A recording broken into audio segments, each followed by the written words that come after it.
नमस्कार साथियों। रिसेंटली एक न्यूज़ निकल के आ रही है कि जो चाइना का एनुअल ट्रेड सरप्लस है वो 1.2 ट्रिलियन हो चुका है, वो रिकॉर्ड पर पहुंच चुका है। तो ऐसा क्यों हुआ?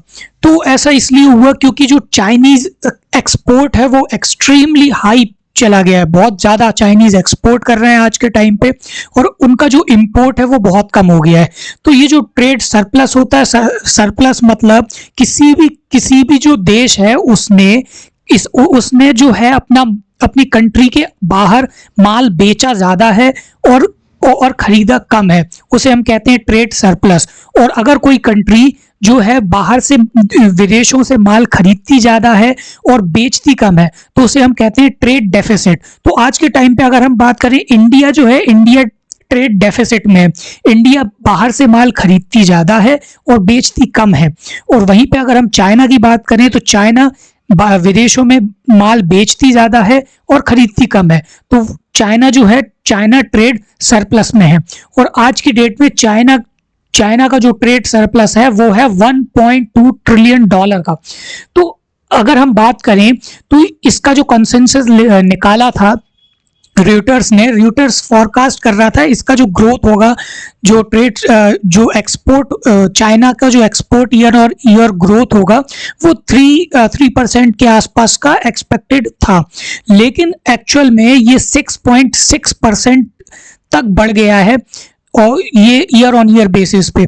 तो ये कैसे हो सकता है ऐसे समय में जब हम देख रहे हैं जियोपॉलिटिकल कितनी ज़्यादा टेंशन है।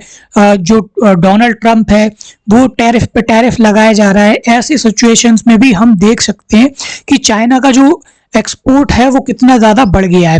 तो ये इस तरीके का जो हुआ है, ये सिनेरियो, इसके पीछे का रीज़न क्या है?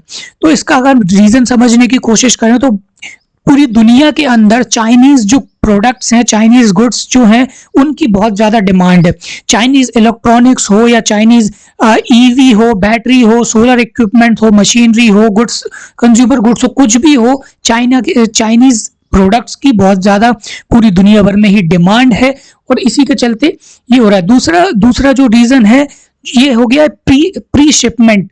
क्या है कि बहुत सारे जो चाइनीज एक्सपोर्टर्स हैं उन्हें डर लग रहा है कहीं ना कहीं कि जो यूएस या यूरोप के तरफ से बहुत सारे आने वाले समय में टैरिफ लग सकते हैं। और उसी के चलते इन्होंने जो कहीं ना कहीं डील जो है वो एग्रेसिवली डील्स की है दूसरे देशों के साथ में, दूसरे देशों के इंपोर्टर्स के साथ में, ताकि ये ज़्यादा से ज़्यादा माल जो है, ज़्यादा से ज़्यादा एक्सपोर्ट ये अभी जल्दी से जल्दी कर सके। क्योंकि आने वाले समय में फ्यूचर में कोई पता नहीं है, और ज़्यादा टैरिफ लग जाए तो उनको जो है एक्सपोर्ट करना बहुत ज़्यादा चैलेंजिंग हो जाएगा। और स्पेशली ईवी, क्लीन एनर्जी और टेक्नोलॉजी प्रोडक्ट्स में इन्होंने प्री शिपमेंट किए हुए हैं चाइनीज एक्सपोर्टर्स ने। वहीं पे अगर हम बात करें कि एक और बात है, ये जो चाइनीज युआन है करेंसी, वो उनके चाइनीज युआन बहुत तेजी से नीचे गिर रहा है। अब अगर चाइनीज युआन जो है वो अगर गिरेगा तो कोई भी जो विदेशी जो इंपोर्टर है वो डॉलर लेके आएगा तो उसे ज़्यादा युआन मिल जाएंगे। अब अगर ज़्यादा युआन मिलेंगे इसका मतलब ज़्यादा प्रोडक्ट खरीद पाएंगे वो। तो इसीलिए ये भी एक बहुत बड़ा रीज़न है कि जो चाइनीज़ करेंसी है वो उसके गिरने की वजह से भी जो चाइनीज़ एक्सपोर्ट्स हैं वो बढ़ रहे हैं। तो और चौथा रीज़न जो हम समझने की कोशिश करें तो चौथा रीज़न है जो चाइनीज़ गवर्नमेंट है वो बहुत ज़्यादा सपोर्ट करती है चाइनीज़ एक्सपोर्टर्स को। उनको एक्सपोर्ट्स में इंसेंटिव प्रोवाइड करती हैं, टैक्स रिबेट देते हैं, लॉजिस्टिक सपोर्ट करते हैं। और इसी की वजह से जो एक्सपोर्टर्स हैं वो हायर वॉल्यूम्स में एक्सपोर्ट कर पाते हैं। वहीं पर अगर हम बात करें इंडिया की, तो इंडिया में इंडियन गवर्नमेंट को सिर्फ टैक्स से मतलब है। उन्हें बिजनेस कैसे कर रहे हैं बेचारे एक्सपोर्टर्स, किस तरीके से कर रहे हैं, उन्हें ज़्यादा उससे मतलब नहीं है। तो कहीं ना कहीं अगर हम देखा जाए तो जो चाइनीज़ गवर्नमेंट है वो भी सपोर्ट करती है, वहीं पे इंडियन गवर्नमेंट उतना सपोर्ट नहीं करती जितना करना चाहिए। अब अगर हम बात करें कि चलो ये तो हमने देख लिया कि चलो चाइना के जो एक्सपोर्ट्स हैं वो क्यों बढ़ रहे हैं। अगर हम बात करें चाइना के इंपोर्ट्स भी तो घटे हैं, तो चाइना के इंपोर्ट्स क्यों घट रहे हैं? चाइना के इंपोर्ट्स घटने का जो रीजन है वो है स्लो डोमेस्टिक कंजप्शन। जैसा कि हम देख सकते हैं आज की डेट में जो चाइना है, चाइना का रियल एस्टेट मार्केट जो है वो कहीं ना कहीं बहुत ही ज्यादा एक हम कह सकते हैं लो डिमांड से गुजर रहा है। तो जब रियल एस्टेट जो सेक्टर है चाइना का वो एक लो डिमांड से गुजर रहा है, तो उसी के चलते जो रॉ मटेरियल है उनको अभी फिलहाल में जरूरत नहीं है, और उसी के चलते एक सेक्टर अगर किसी भी कंट्री के अंदर अगर डिमांड में नहीं होता, लो डिमांड में रहता है, तो उसी के चलते और भी बहुत सारे जो उसके अराउंडिंग जो सेक्टर्स होते हैं उन पर भी कहीं ना कहीं असर पड़ता है।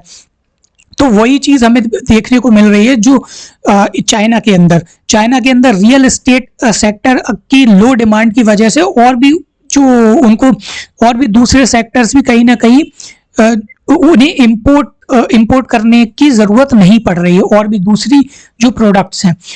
तो अगर हम बात करें कि इस सब का ये जो चाइना को इतना बड़ा जो सरप्लस हुआ है उसका दुनिया को क्या असर पड़ेगा, तो सबसे पहला जो असर है वो है ट्रेड टेंशन में इंक्रीज कैसे हो जाएगी। ट्रेड टेंशन इंक्रीज कैसे हो सकती है? क्योंकि जब ये यूएस और यूरोपियन कंट्रीज देखेंगे कि भाई चाइना जो है ओवर कैपेसिटी डंपिंग कर रहा है, तो उन्हें कहीं ना कहीं लगेगा कि यार चाइना तो और ज्यादा अपना प्रोडक्ट एक्सपोर्ट कर पा रहा है, तो वो और ज्यादा टैरिफ्स बढ़ाएंगे, और ये जो टैरिफ्स बढ़ाएंगे, इस टैरिफ बढ़ाने के चलते जो इंडिया जैसी कंट्रीज हैं उन पर कहीं ना कहीं एक ग्लोबल एक प्रेशर जनरेट होगा। दूसरी भी और इंडिया के जैसी और भी जो कंट्रीज हैं, वियतनाम हो गया, मैक्सिको हो गया, इन पर भी जो कहीं ना कहीं जो कॉम्पिटिटर्स हैं, चाइनीज कॉम्पिटिटर, उन पर एक प्रेशर बिल्ड होगा कि यार अगर चाइना इस तरीके से बेच पा रहा है अपने प्रोडक्ट को सस्ते में, तो इंडिया क्यों नहीं बेच पा रहा है। और थर्ड पॉइंट अगर हम बात करें कि अगर चाइना इतना ज़्यादा एक्सपोर्ट करेगा तो उसके पास में जो चाइनीज़ करेंसी है वो बहुत ज़्यादा हो जाएगी, और वो और भी सस्ता माल बेच पाएगा। अगर चाइना इतना सस्ते में माल बेचेगा तो ये कहीं ना कहीं पूरी दुनिया को ही एक डिफ्लेशन की तरफ धकेल सकता है। और इंडिया के पर्सपेक्टिव से अगर हम बात करें तो इससे क्या अपॉर्चुनिटी मिल रही है इंडिया को, तो companies exporting alternative to China में बेनिफिट।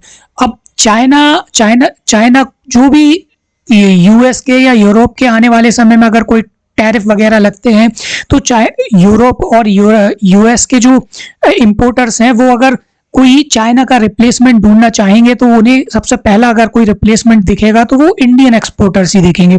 तो वहां से इंडिया को एक जो हम कह सकते हैं कि एक बेनिफिट हो सकता है। अगर हम रिस्क की बात करें तो चीप चाइनीज प्रोडक्ट की वजह से जो इंडियन एमएसएमईज हैं उनको बहुत ज्यादा प्रॉब्लम होगी, क्योंकि जो बड़ी जो कंपनीज होती हैं वो तो कहीं ना कहीं फिर भी जो है कंपटीशन में पार्टिसिपेट कर पाती हैं और कहीं ना कहीं कंपटीशन दे भी पाती हैं और अपना माल बेच भी पाती है। लेकिन जो छोटी कंपनीज हैं, एमएसएमईज हैं, वो जो है वो उस चाइनीज प्रोडक्ट का जो सस्ते चाइनीज प्रोडक्ट को कॉम्पीट नहीं कर पाती। तो सबसे ज्यादा प्रॉब्लम अगर किसी को होगी तो वो होगी इंडियन एमएसएमईज को।